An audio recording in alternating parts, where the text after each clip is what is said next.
warahmatullahi wabarakatuh. Alhamdulillah wassalatu wassalamu ala sayyidina Muhammadin wa ala alihi wasallam. Amma ba'du. Teman-teman PCI NU Taiwan yang saya hormati, ada Kiai Muhammad Royan, ada Kiai Arif Wahidi, ada Haji Budi Utomo, Ustadz Sarkom dan Ustadz Edi, semua teman-teman yang saya hormati. Wabil khusus Gus Reza. Kebetulan hari ini saya baru ngaji sama tamu-tamu dari Malang. Jadi mungkin saya tidak bisa lama. Tapi saya pastikan bahwa materi siang ini akan saya isi dengan kitab Abu Abdul Farad karangan Sayyid Muhammad bin Alawi Al-Maliki sebagai referensi atau sebagai pegangan tradisi NU Nahdlatul Ulama, di mana di antara tradisi yang sering dilakukan itu melafadzkan kalimat-kalimat thayyibah yang kebetulan dipakai tahlil 1 sampai 7 hari atau 40 hari atau 100 hari. Ini penting saya sampaikan supaya bahwa kalimat itu tetap kalimat thayyibah. Kalimat thayyibah itu la ilaha illallah Muhammadur Rasulullah, di mana keramat kalimat ini adalah orang yang kafir 70 tahun gara-gara melafadzkan kalimat ini menjadi berhak masuk surga. Di Quran dijelaskan qulil ladzina kafaru iyantahu yughfar lahum ma qad salaf. Jadi kalau orang kafir mau mengakhiri kafirnya dengan melafadzkan kalimat thayyibah, maka kesalahan masa lalu itu akan dihapuskan. Jadi kalimat ini benar-benar sakti, di mana orang yang kafir 70 tahun saja bisa menjadi muslim, bisa menjadi mukmin dan langsung berhak menjadi ahli surga. Kemudian kalimat ini kebetulan nasibnya itu ketika dipakai tahlilan, dipakai ziarah kubur itu terus menjadi tersangkal. Ini yang PR. Seakan-akan sudah ada kalimat thayyibah lagi, hanya kebetulan dipakai di kuburan, dipakai mitung dinani mayit, 7 harinya mayit dan sebagainya. Maka saya sebagai pemerhati itu, saya pastikan bahwa kalimat itu tetap kalimat thayyibah, dan dia tetap kalimat thayyibah, entah dibaca di masjid, entah dibaca di kuburan, entah dibaca pas 7 hari dan 40 hari dan seterusnya.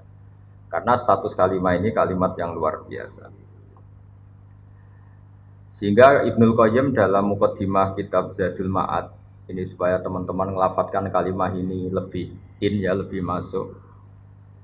Di situ dijelaskan bahwa surga yang semewah itu dengan fasilitas semegah itu, selek itu, super mewah, itu diperuntukkan bagi yang mau mengakui la ilaha illallah. Jadi surga dibikin segala kemewahannya, dengan segala kemewahannya. Yang katanya bapak-bapak per satu bapak dapat bidadari 70 atau 100 sesuai khayal mereka. Itu sesuai keinginan mereka, itu bagi yang melafadzkan la ilaha illallah. Neraka yang dibikin se-ekstrim itu, yang dalam sebuah riwayat diterangkan kalau batu dijatuhkan ke neraka itu sampai bawah menuju 70 tahun. Kita bisa bayangkan itu kalau betapa dalamnya neraka itu, karena batu dijatuhkan itu untuk sampai ke ujungnya sana, ke cekungan paling dalam itu nunggu 70 tahun. Itu diperuntukkan bagi yang menolak la ilaha illallah. Jadi kalimat ini benar-benar kalimat yang menjadikan surga dibikin bagi yang melafadzkan dan neraka dibikin bagi yang menolak. Betapa dahsyatnya kalimat la ilaha illallah. Jadi kalimat ini tidak mungkin menjadi kalimat yang biasa-biasa saja. Lalu para kiai-kiai, para wali songo dulu, supaya kalimat ini familiar, dilatih, diulang-ulang.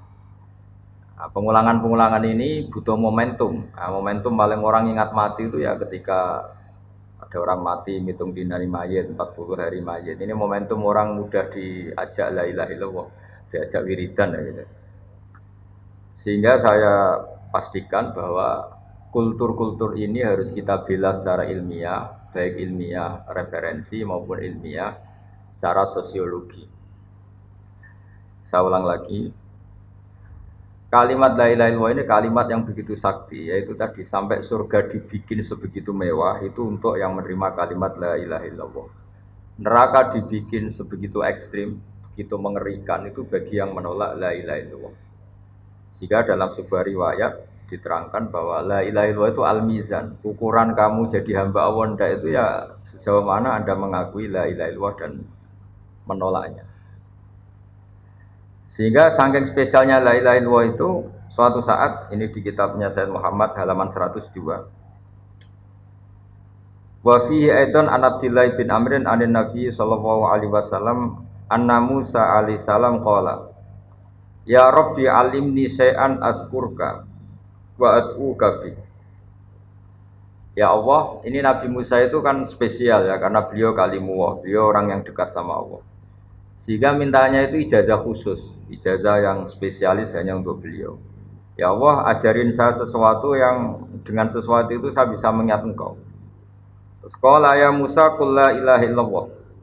Ya Musa, kalau kamu ingin ingat saya secara sempurna, lafadzkan la ilaha illallah. Terus qala ya Rabbi kullu ibadika yaquluna hadza. Kalau la ilaha illallah itu semua orang juga melafadzkan la ilaha illallah. Intinya Nabi Musa itu kan enggak ingin lah sama dengan orang NU ya semuanya tahlilan la ilaha illallah. Muslimat fatayat di Taiwan di mana-mana juga kalau tahlilan la ilaha illallah. Nabi Musa sebagai kalimullah itu ingin spesial, enggak mau pakai la ilaha illallah karena itu kalimat yang lazim dipakai banyak orang. Inginnya beliau itu spesialis.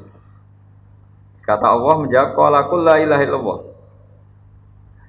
Ya sudah, pokoknya ngelafadzkan la ilaha illallah kata Allah. Nabi Musa masih mengajukan permohonan, ya Rabbi innama uridu syai'an takhussuni bi. Saya ingin wiridan yang spesial untuk saya, bukan yang wiridan masal la ilaha illallah itu kan di acara-acara NU istighosa pasti la ilaha illallah. Kira-kira itu ya masa kalimullah sama dengan Banser sama dengan Ansor sama dengan adat NU. Beliau enggak mau, inginnya spesial itu, inginnya kalimat-kalimat yang spesial. Terus qala ya Musa law anna samawati sab'a wa amiruhunna ghairi wa amiruhunna ghairi wal aradina sab'a fi kafatin. Ada yang baca fi kafatin wala ilaha illallah fi kafatin atau fi kafatin namalat bihinna la ilaha illallah. Sudah Musa, yang bisa menandingi beratnya langit bumi itu hanya la ilaha illallah. Kamu jangan minta kalimat yang aneh-aneh. Itu kalimat yang andaikan ditimbang dengan langit bumi itu pasti tetap unggul la ilaha illallah. Nah ini penting saya utarakan supaya teman-teman yang sering tahlilan, sering membaca la ilaha illallah itu berpikir ulang atau semangatnya ditambah karena kalimat ini pula yang menjadikan langit bumi diciptakan. Saya ulang lagi, jadi ketika surga diciptakan untuk yang melafadzkan la ilaha illallah, neraka diciptakan untuk yang menolak la ilaha illallah, lalu dibikinlah dunia. Dunia ini dibikin untuk pelatihan la ilaha illallah. Lalu butuh pelatih, maka diutusnya para rasul supaya melatih la ilaha illallah Muhammadur Rasulullah. Nah, saking begitu spesialnya kalimat ini, sampai ketika Nabi Musa minta doa khusus atau ijazah khusus, tetap saja ijazah dari Allah disuruh melafadzkan la ilaha illallah. Jadi kalimat ini penting sekali. Lalu kalau kita tidak ngaji seperti ini, itu nanti teman-teman tuh hanya misalnya yang mimpin kiai siapa, terus waduh lama itu kalau tahlilan itu. Kalau yang mimpin kiai siapa, wah itu tahlilannya begini. Jadi menyoal lama tidaknya tahlilan itu sejauh mana kita memahami la ilaha illallah. Kalau kita memahami la ilaha illallah adalah kalimat spesial, maka kita menghormati pada orang mukmin yang lain juga gampang. Karena orang-orang mukmin yang kita kira orang biasa atau bahkan orang rendahan, kita tidak bisa menganggap itu orang rendahan karena dia adalah orang yang min ahli la ilaha illallah. Jadi orang menghormati mukmin yang lain itu bergantung cara pandang. Ketika kita cara pandang la ilaha illallah itu spesial, maka pelafadznya siapapun itu akan spesial di mata kita karena dia min ahli la ilaha illallah. Tapi kalau kita menganggap la ilaha illallah itu biasa saja, maka kita akan menganggap yang melafadzkan itu biasa saja. Itu keliru besar. Kalimat ini adalah kalimat yang andaikan kesalahan kita seberat langit dan bumi dibandingkan kalimat ini, pasti yang unggul kalimat ini. Sehingga dalam satu riwayat ada orang yang salahnya itu banyak sekali. Ini saya baca ya, ada kata ini di riwayatnya Ahmad bin Hambal. Kata Rasulullah sallallahu alaihi wasallam, "Inna Allaha ta'ala yastakhlisu rajulan min ummati ala ru'usil khalaiq." Ada orang dipinggirkan Allah, dipanggil sendiri, kemudian dipertontonkan di depan banyak orang. Fayan suruh ali tis'atan wa tis'ina sijilan. Dia dipertontonkan ke khalayak rame bahwa ada box kesalahan 99 box kesalahan. 99 kotak kesalahan. Kullu sijilin minha misumatil basar. Setiap box itu sepanjang mata melihat. Jadi saking besarnya per box. Per boxnya itu sepanjang mata melihat. Ya kira-kira per kesalahan itu berdurasi 10 kilo lah. Jarak. Sumayaku lu atung kiru min hadza syai'an. Kamu ngakui bahwa ini yang kamu lakukan semua. Singkat cerita orang itu ngakui. Terus Allah fayukhriju bitaqatan fiha asyhadu alla ilaha illallah wa asyhadu anna muhammadar rasulullah. Jadi saya ulang lagi ya, dia punya 99 kotak kesalahan, per kotak itu sepanjang mata melihat. Jadi saking besarnya, saking tingginya. Jadi dilihat ke atas sepanjang mata melihat, dilihat menjauh juga sepanjang mata melihat. Lalu dikeluarkan kotak kecil. Terus si orang tadi bilang, ya Rabbi ma hadil bitaqah ma hadis sijillat. Lalu apa artinya kebaikan yang satu kotak kecil dibanding kesalahan 99 yang sebesar itu? Terus kata Allah, inna kala tuzlam, kamu tidak akan terdolimi. Terus fatu do usijillat fi kafatin, ada yang baca fi kifatin wal bitaqah fi kifatin. Qala fato sati sijillat wa taqulat al bitaqah. Fala yaskulu ma'asmillahi ta'ala syai'un. Jadi ketika 99 box tadi ditimbang dengan satu kotak kecil yang berisi la ilaha illallah Muhammadur Rasulullah, itu menang kotak kecil yang berisi la ilaha illallah Muhammadur Rasulullah. Karena nama Allah ini tidak akan tertandingi, nama Allah ini tidak akan terkalahkan. Jadi ibaratnya beginilah, para malaikat itu kalau ditanya, ini satu timbangan kecil tapi ada nama Allah, dengan yang sebesar itu, sebanyak itu tapi tidak ada Allahnya. Tentu malaikat akan milih yang ada Allah, yaitu la ilaha illallah. Jadi ini penting saya utarakan supaya para pelafaz la ilaha illallah itu meyakini bahwa kalimat ini spesial. Sehingga tidak risau, tidak susah ketika itu dituduh bid'ah atau dituduh khurafat. Karena kalimat ini tetap thayyibah. Kalimat ini tetap spesial. Bahwa guru-guru kita ngajarin ketika untuk 1 hari mayat atau 7 hari itu kultur saja.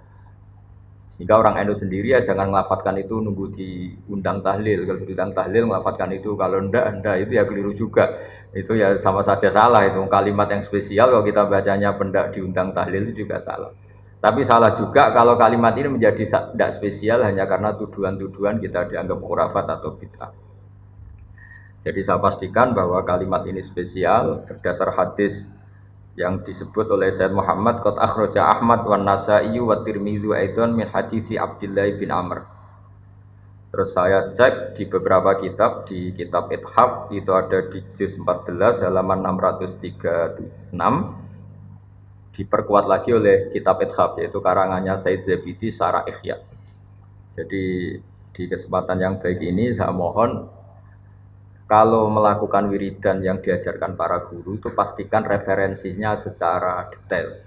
Kemudian barokahnya referensi itu kita tidak gamang, tidak risau, tidak gentar kalau mengalami tuduhan yang macam-macam. Karena kalimat ini tetap kalimat thayyibah. Status permanennya itu kalimat thayyibah. Bahwa, itu saya ulang lagi, bahwa mungkin kita baca itu dianggap nggak tepat waktunya atau nggak tepat momentumnya. Itu urusan kita.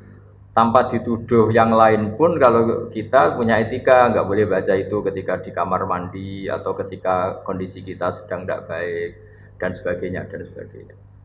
Jadi saya pastikan kata Ibnul Qayyim ketika ngendikan fadilahnya la ilaha illallah, beliau ngendikan kalimat ini itu kalimat yang menjadikan surga dibikin. Ukurannya ya gampang, yang menerima kalimat ini.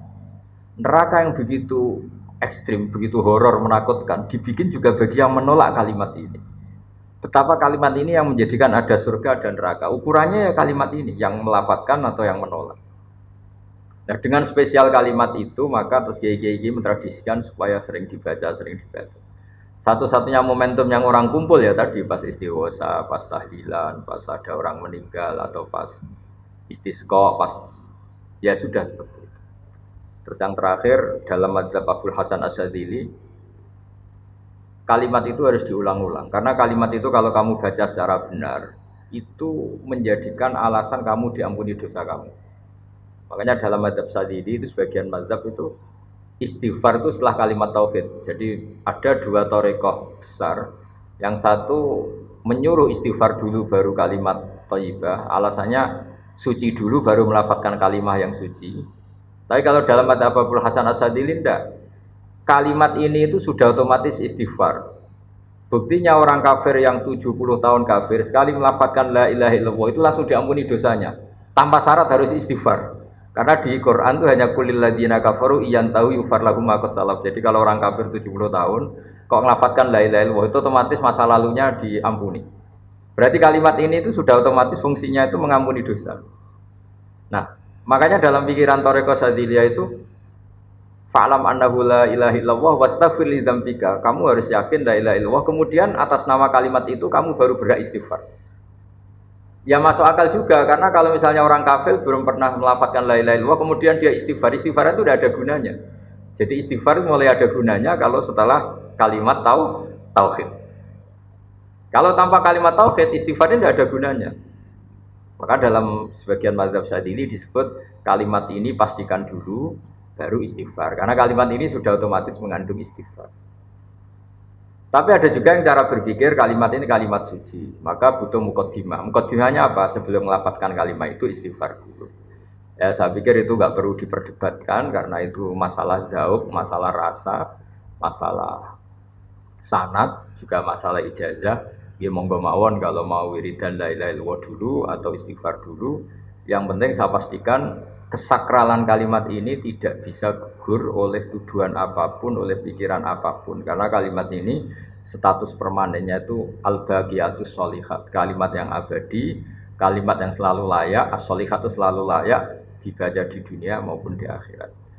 Jadi saya mohon maaf karena tidak bisa mengikuti sampai selesai karena saya juga baru habis ngaji tadi sama beberapa tamu. Saya mohon maaf, semoga manfaat. Assalamualaikum warahmatullahi wabarakatuh.